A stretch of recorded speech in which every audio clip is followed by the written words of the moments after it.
एक छोटी स्माइल और स्ट्रॉन्ग विल पावर के साथ हर साल में आपका स्वागत है दोस्तों। करंट अफेयर्स के सीरीज में दिसंबर महीने के पार्ट 1 में 1 से 7 दिसंबर 2023 तक के करंट अफेयर्स के सभी क्वेश्चन का सोल्यूशन देखेंगे दोस्तों। रियल टाइम में डिटेल्स करंट अफेयर्स की जानकारी के लिए मेरे साथ टेलीग्राम पर @RS में जुड़े रह सकते हैं। और दोस्तों आपको पता है प्रत्येक क्वेश्चन के साथ बहुत सारी इन्फॉर्मेशन प्राप्त होती है, तो बहुत गौर के साथ स्टार्ट करते हैं। पहला क्वेश्चन है, केन्या में सोमालिया से विस्थापित बच्चों को शिक्षित करने के लिए यूनाइटेड नेशन रिफ्यूजी एजेंसी अर्थात UNHCR का नानसेन रिफ्यूजी अवार्ड से किन्हें सम्मानित किया गया? तो ये सम्मानित किया गया था अब्दुल्लाही मीरे को। इसके साथ याद रखना है सफ़ीना हुसैन, इन्हें संयुक्त अरब अमीरात का वाइज पुरस्कार से सम्मानित किया गया था। जीना महसा अमीनी, इन्हें यूरोपियन यूनियन का सखारोव पुरस्कार से सम्मानित किया गया था। और MSM सैफुद्दीन, इन्हें हाल ही में निशान ए पाकिस्तान से सम्मानित किया गया है। नेक्स्ट, किस देश में धूम्रपान प्रतिबंध के कानून को समाप्त कर दिया गया है? तो ये न्यूजीलैंड में समाप्त किया गया था। क्या किया गया था? कुछ महीने पहले न्यूजीलैंड में धूम्रपान को पूरी तरह से समाप्त करने के लिए बिल लाया गया था, लेकिन अभी इसे फिर से प्रतिबंधित कर दिया गया है। नेक्स्ट, क्रूज टूरिज्म को बढ़ावा देने के लिए कहाँ लग्जरी क्रूज क्लासिक इंपेरियल की शुरुआत की गई है? तो ये शुरुआत की गई है केरल में। इसके साथ याद रखना श्रीलंका के बारे में, भारत तथा श्रीलंका के बीच पहला इंटरनेशनल क्रूज की शुरुआत की गई थी और इसका नाम था MV इम्प्रेस। इसके साथ हाल ही में वाराणसी से डिब्रूगढ़ के बीच विश्व की सबसे लंबी क्रूज सेवा की शुरुआत की गई है। नेक्स्ट, समलैंगिक विवाह को मान्यता देने वाला दक्षिण एशिया का पहला देश कौन बना? तो ये बना है नेपाल।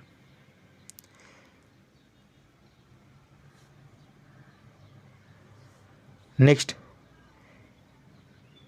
एक दिन में 1 करोड़ से अधिक पौधे लगाकर किस राज्य ने Guinness book of world record बनाया है? तो यह बनाया गया है मध्य प्रदेश के द्वारा।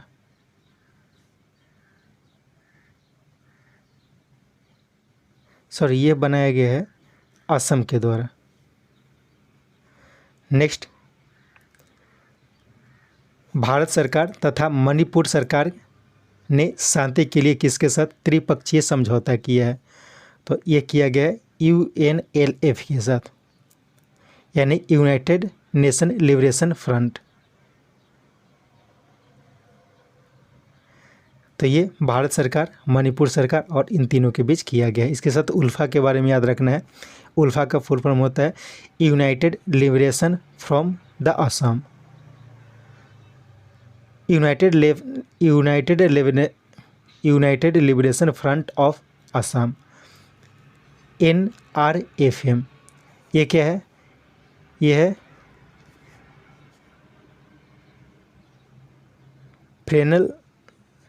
Federal national revolutionary front of Manipur. तो ये क्या है? ये भी इसमें शामिल था। ये क्या है? ये इसमें यानी कि UNLF में शामिल हो गए।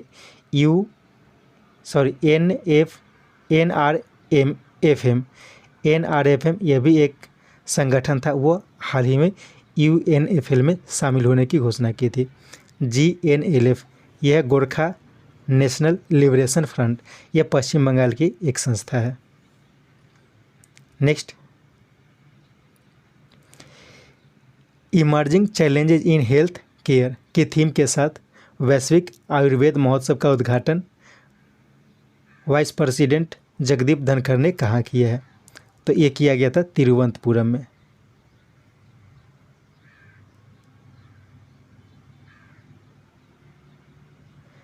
नेक्स्ट, पुस्तक वेलकम टू पैराडाइज किनकी रचना है? तो ये रचना है ट्विंकल खन्ना की। हाल ही में गौरी खान ने अपनी पुस्तक लिखी थी, उसका नाम था my life in design. Vivek Agnihotri, इनकी पुस्तक है द बुक ऑफ लाइफ। वानी त्रिपाठी, इनकी पुस्तक है white can't elephant be red. Next,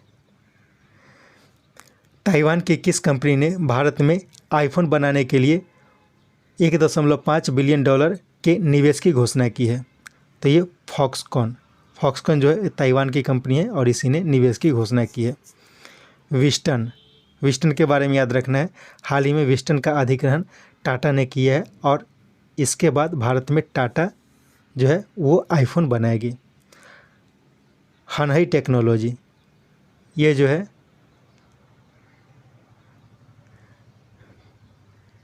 यह भी एक कंपनी, इसी के द्वारा ये आईफोन का निर्माण किया जाएगा। और टाटा के बारे में तो बताएं, ये टाटा क्या है, भारत में आईफोन का निर्माण करने की शुरुआत करेगी। नेक्स्ट, डिक्सन ने अपनी स्वामित्व वाली पैडेट इलेक्ट्रॉनिक्स के माध्यम से शाओमी फ़ोन के निर्माण की शुरुआत कहाँ करेगी? तो ये शुरुआत करेगी नोएडा में। तो याद रखना है, शाओमी अपना फ़ोन का कंपनी जो है वो नोएडा में खोलेगी।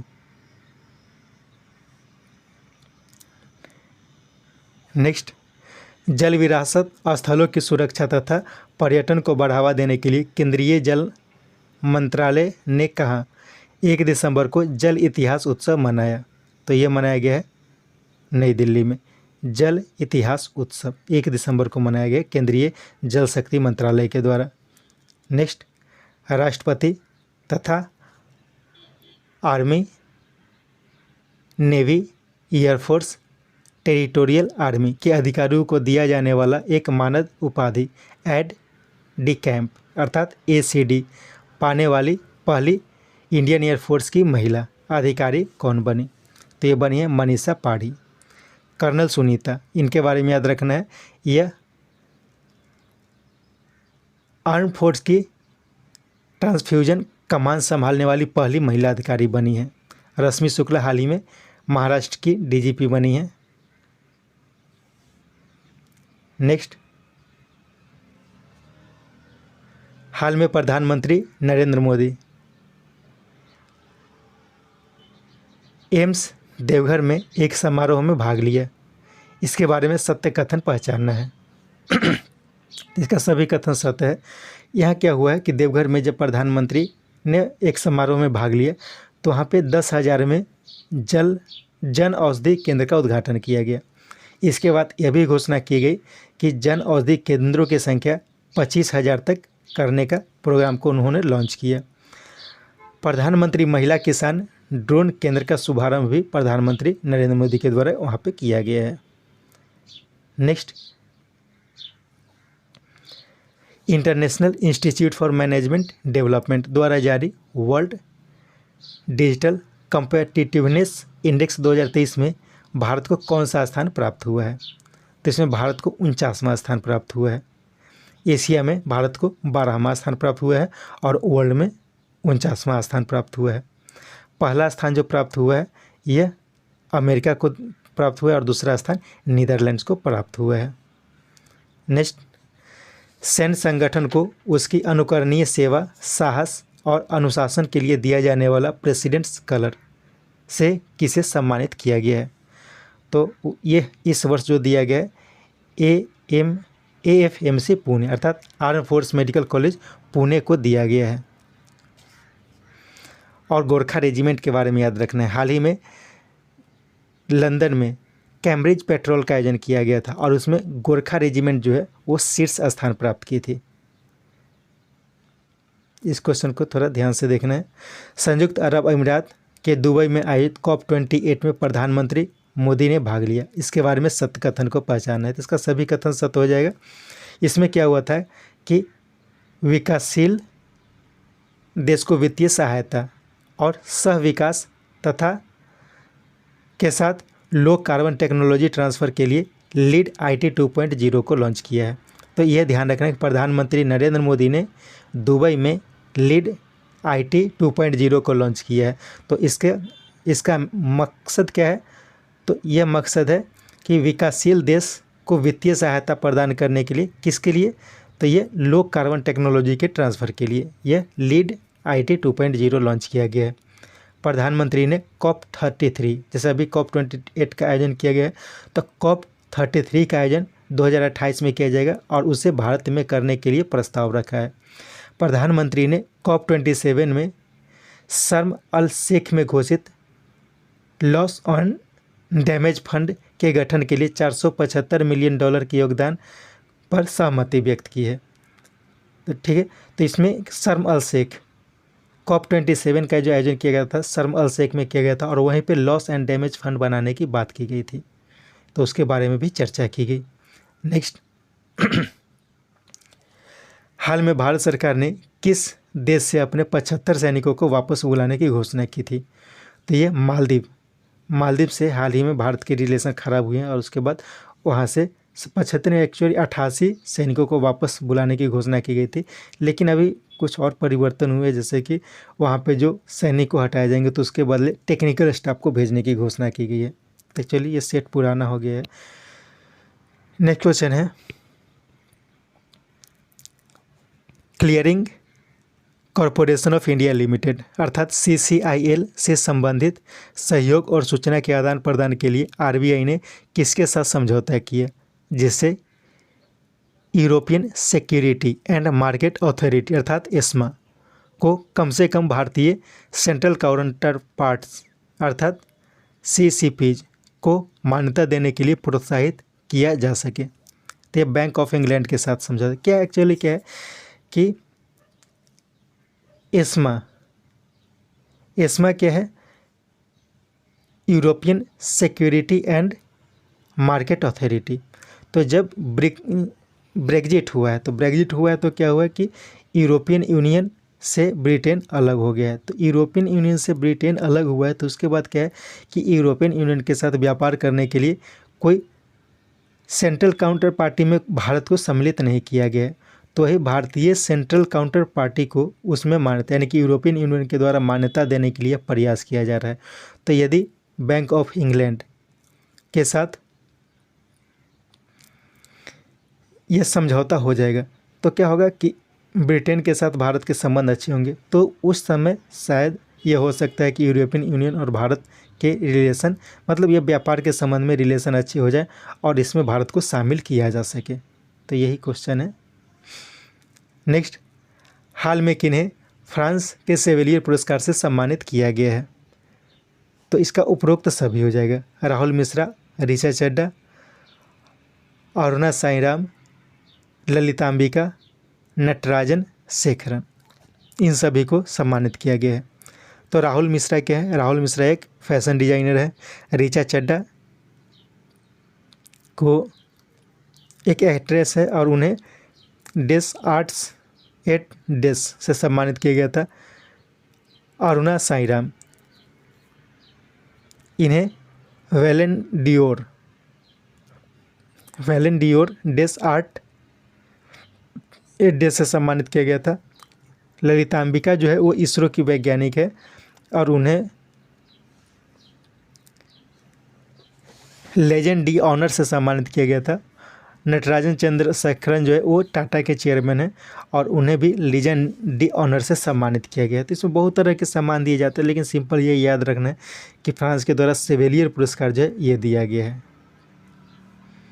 नेक्स्ट, आंगनवाड़ी में दिव्यांग बच्चों पर विशेष ध्यान देने के लिए नया प्रोटोकॉल किसने लॉन्च किया? तो ये लॉन्च किया गया है स्मृति ईरानी के द्वारा। नेक्स्ट, अमेरिकी एम्बेसडर ने कहा एशिया के दूसरे हम्प वर्ल्ड वार II संग्रहालय का उद्घाटन किया है? तो ये अरुणाचल प्रदेश में किया गया। वर्ल्ड वार II जो हुआ था तो वहाँ पे कुछ हथियारों को यूज किया गया था, तो उन्हीं सब से संबंधित एक संग्रहालय बनाया गया और उसका नाम रखा गया है हम्प संग्रहालय। ठीक है, और ये अरुणाचल प्रदेश में अमेरिका के द्वारा बनाया गया है। तो ये अमेरिकी एम्बेसडर जो है उनके द्वारा ये बनाया गया था, उद्घाटन किया गया है।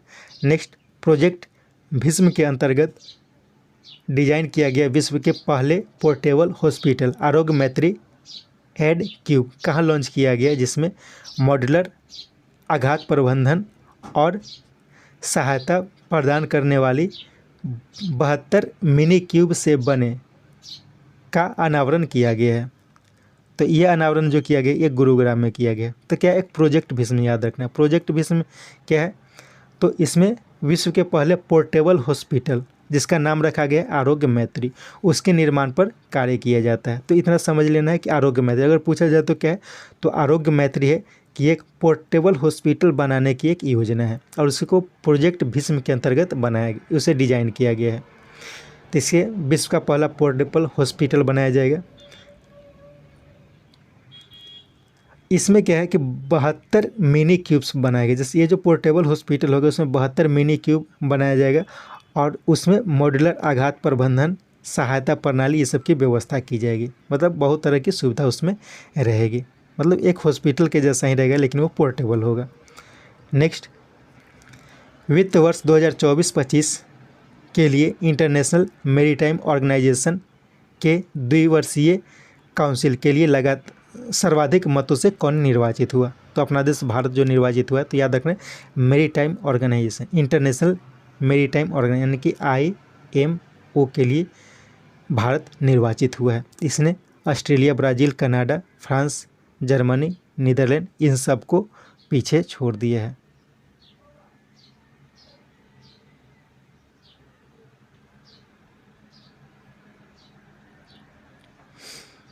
नेक्स्ट,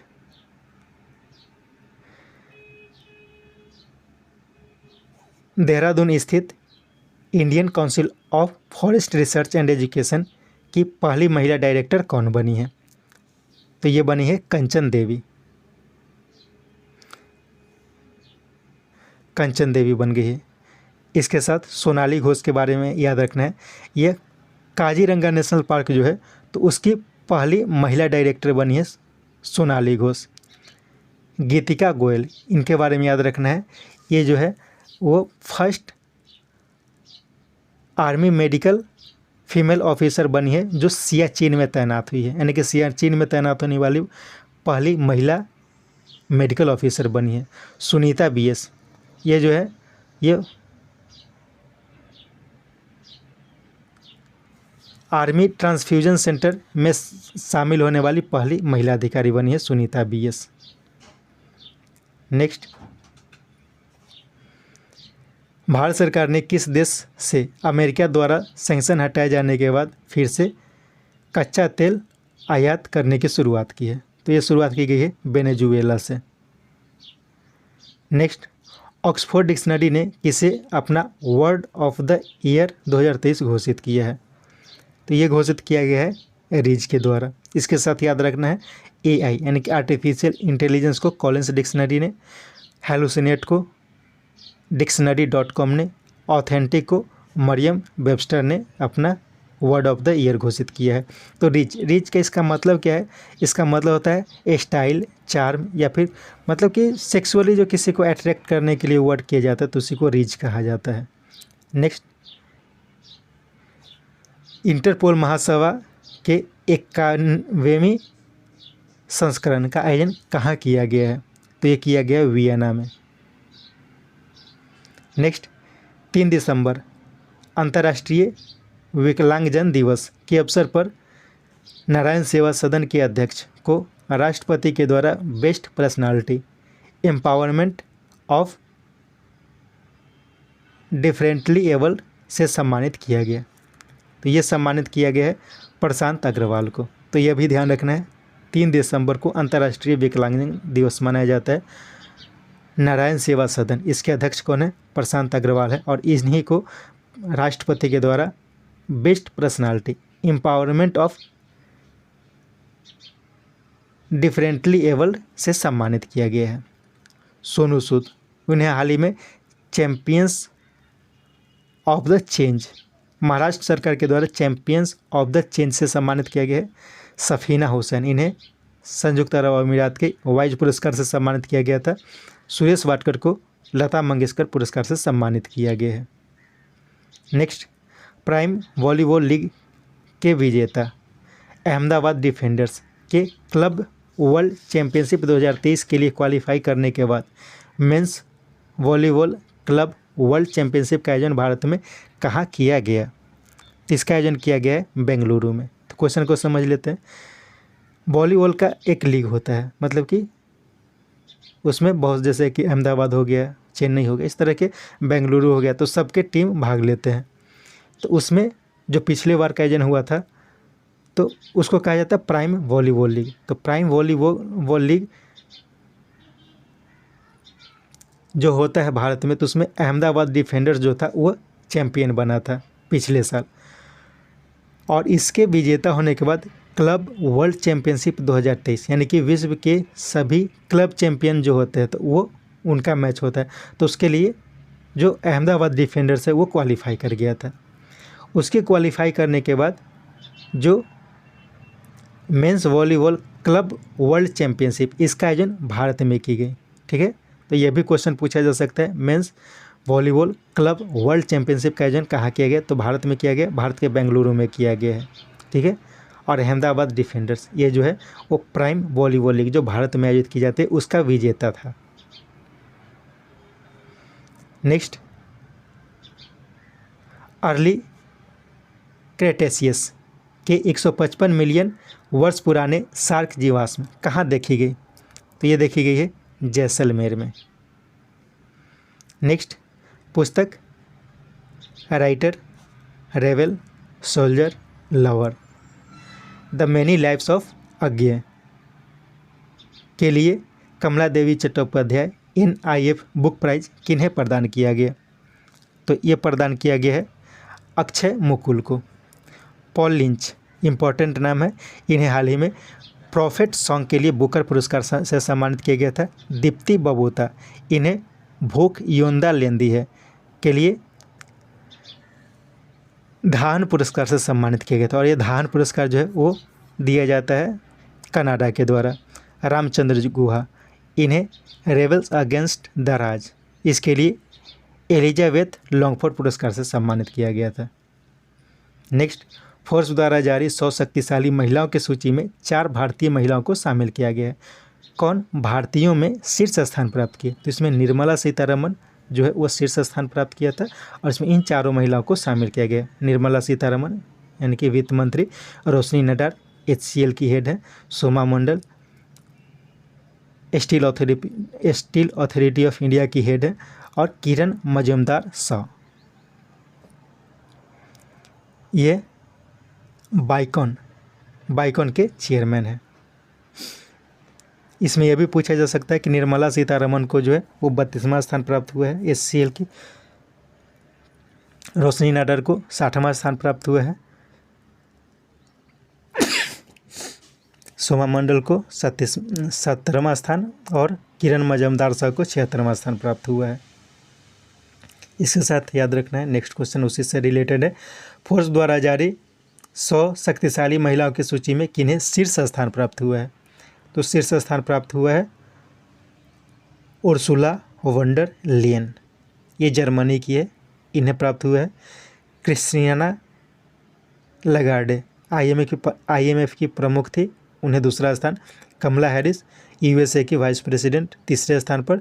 जॉर्जिया मेलोनी ये जो है वो इटली की प्रधानमंत्री, इन्हें चौथा स्थान प्राप्त हुआ है। Next, national crime record bureau अर्थात NCRB के 2022 के रिकॉर्ड के अनुसार भारत में सबसे सुरक्षित शहर किसे घोषित किया गया है? इसमें सबसे सुरक्षित शहर कोलकाता को घोषित किया गया, दूसरे स्थान पर पुणे और तीसरे स्थान पर हैदराबाद रहा है। सूरत और इंदौर के बारे में याद रखना है। जो स्वच्छ शहरों की सूची जारी हुई है तो भारत का सबसे स्वच्छ शहर जो है वो सूरत और इंदौर को कंबाइंड रूप से पहला स्थान प्राप्त हुआ था। नेक्स्ट, विश्व के सबसे बड़े प्रायोगिक परमाणु फ्यूजन रिएक्टर JT60SA का अनावरण किसने किया है? तो ये किया गया है जापान के द्वारा। तो याद रखना है JT60SA जापान के द्वारा बनाया गया क्या है? एक प्रायोगिक परमाणु फ्यूजन रिएक्टर है। नेक्स्ट, प्रो कबड्डी लीग में पटना पायरेट्स का टाइटल स्पॉन्सर कौन बना? तो बिहार सरकार इसका टाइटल स्पॉन्सर बनी है। नेक्स्ट, एपीकल्चर ट्रेडिशन को मनाने के लिए 5वां मधुमक्खी दिवस कहाँ मनाया गया? तो ये मनाया गया है नागालैंड में। नेक्स्ट, मंगल ग्रह पर रोवर संचालित करने वाली पहली भारतीय महिला कौन बनी है? तो ये बनी है अक्षिता कृष्णमूर्ति। VR ललितांबिका ये इसरो की वैज्ञानिक है और इसे सेवेलियर, फ्रांस के सेवेलियर पुरस्कार से सम्मानित किया गया था। मीराचंद, ये इनके बारे में याद रखना, इंपॉर्टेंट नाम है मीराचंद, भारतीय मूल की लेखिका है। इन्हें सिंगापुर का सर्वोच्च सम्मान से सम्मानित किया गया। भारतीय मूल की लेखिका को सिंगापुर के सर्वोच्च सम्मान से सम्मानित किया गया है। नेक्स्ट, केन्या के राष्ट्रपति अपनी पहली विदेश यात्रा पर भारत पहुंचे, उनका नाम क्या है? तो उनका नाम है विलियम सामोई रूटो, विलियम सामोई रूटो। डेनिस फ्रांसिस, ये जो है यूनाइटेड नेशन जनरल असेंबली के अध्यक्ष हैं और ये भी अपने भारत यात्रा पर आए थे। राफेल ग्रोसी, ये IAEA यानी कि इंटरनेशनल एटॉमिक एनर्जी एजेंसी के डायरेक्टर जनरल है और कुछ समय पहले ये भी भारत की यात्रा पर आए थे। तो ये सब भी पूछा जा सकता है। नेक्स्ट, IBM द्वारा बने पहले 1000 से अधिक चिप वाले क्यूबिट चिप का नाम क्या रखा गया है? तो इस क्यूबिट चिप का नाम रखा है कॉन्डोन। तो याद रखना है कि IBM ने पहली बार 1000 से अधिक चिप वाली एक क्यूबिट चिप बनाई है और उसका नाम रखा है कॉन्डोन। हेरॉन भी उसी तरह का, लेकिन इसमें जो मतलब शुद्धता ज़्यादा है, एक्यूरेसी इसमें ज़्यादा है। AI जेमिनी, इसके बारे में भी याद रखना है। AI जेमिनी जो है यह मानव मस्तिष्क की तरह कार्य करती है और यह गूगल के द्वारा लॉन्च किया गया। तो ये भी पूछा जा सकता है कि AI जेमिनी किसके द्वारा लॉन्च किया गया है? तो ये लॉन्च किया गया है गूगल के द्वारा। नेक्स्ट, किनकी पहली उपन्यास पुस्तक जेबा एन एक्सीडेंटल हीरो लॉन्च की गई? तो ये जो है ये हुमा कुरैशी की रचना है, एक उपन्यास है, उसका नाम क्या है? जेबा an accidental hero. Twinkle Khanna, ऊपर बताया गया था वेलकम टू पैराडाइज, इनकी पुस्तक है। गौरी खान की पुस्तक है माई लाइफ इन डिजाइन और विवेक अग्निहोत्री, इनकी पुस्तक है the book of life. Next, गांव के सांस्कृतिक विरासतों को मैपिंग करने के लिए संस्कृति मंत्रालय द्वारा शुरू मेरा गांव मेरी धरोहर परियोजना किसने लॉन्च किया? तो ये लॉन्च किया गया है संस्कृति मंत्री जी किशन रेड्डी के द्वारा। तो याद रखना ये क्या है? मेरा गांव मेरी धरोहर। तो गांव में जो सांस्कृतिक विरासत है उसके मैपिंग के लिए लॉन्च किया गया है संस्कृति मंत्रालय के द्वारा। नेक्स्ट, हाल में कौन चीन के बेल्ट एंड रोड इनिशिएटिव से बाहर निकलने की घोषणा की है? तो इसका उपरोक्त तो दोनों हो जाएगा, पहले फिलीपींस किया था और उसके बाद इटली इससे बाहर निकल गया है चीन के बेल्ट एंड रोड इनिशिएटिव से। इसके साथ ये सेट समाप्त होता है। उम्मीद है ये सेट आपके लिए उपयोगी होगा। कोशिश करके 2-3 बार करके सेट को सुनेंगे ताकि अधिक से अधिक जानकारी आपको मिल सके। Thank you.